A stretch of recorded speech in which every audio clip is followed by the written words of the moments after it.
English में do you have children, Hindi में क्या आपके बच्चे हैं, तमिल உங்களுக்கு குழந்தைகள் இருக்கிறதா.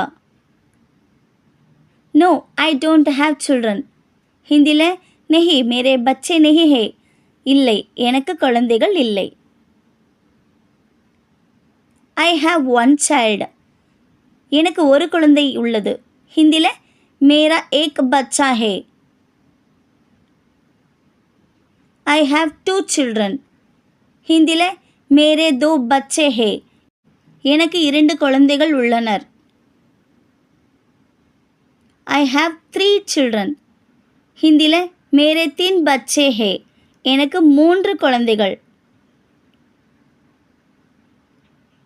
आई have one son and one daughter, मेरा एक बेटा और एक बेटी है.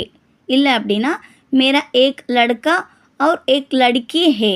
ஹிந்தியில் சொல்கிறதா இருந்தால். இதை தமிழில் சொல்கிறதா இருந்தால் எனக்கு ஒரு மகனும் ஒரு மகளும் உள்ளனர். he is my husband, அவர் என் கணவர். ஹிந்தியில் சொல்கிறதா இருந்தால் हे मेरी पति है, பத்தினா கணவர். she is my wife, அவள் என் மனைவி. वह मेरी पत्नी है, वाइफுக்கு பத்னி. ஹஸ்பண்டுக்கு பத்தி, வைஃபுக்கு பத்னி. his name is, ஹிந்தியில் சொல்கிறதா இருந்தால் இன்கா நாம் அவங்க பேர் சொல்லிவிட்டு ஹே முடிச்சுக்கணும். இன்கா நாம் அவங்க பேர் சொல்லிவிட்டு ஹே முடிச்சுக்கணும். அவரது பெயர். he is my son, वह मेरा बेटा है. தமிழில் சொல்கிறதா இருந்தால் அவன் என் மகன், அவனுக்கும் his name is, இன்கா நாம் அந்த மாதிரி சொல்லலாம். she is my daughter, ஹிந்தியில் சொல்கிறதா இருந்தால் वह मेरी बेटी है, वह मेरी बेटी है. தமிழில் அவள் என் மகள். இப்போ அவங்க பேரை நம்ம யார்கிட்டயாச்சும் சொல்கிறோம் அப்படின்னா எப்படி சொல்லலாம்? her name is, அவங்க பேரை நீங்கள் சொல்வீங்க இந்த இடத்துல.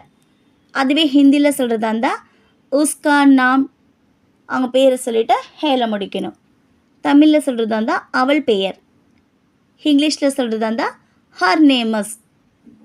இப்போது சனுக்கு வந்து பேட்டா, டாட்டருக்கு வந்து பேட்டி.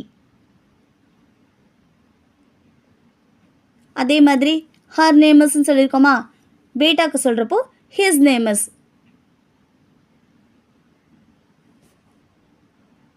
லைக் பண்ணுங்கள், ஷேர் பண்ணுங்கள், சப்ஸ்கிரைப் பண்ணுங்கள். தேங்க்யூ. Support me. நிஷல் அன்செண்டம்.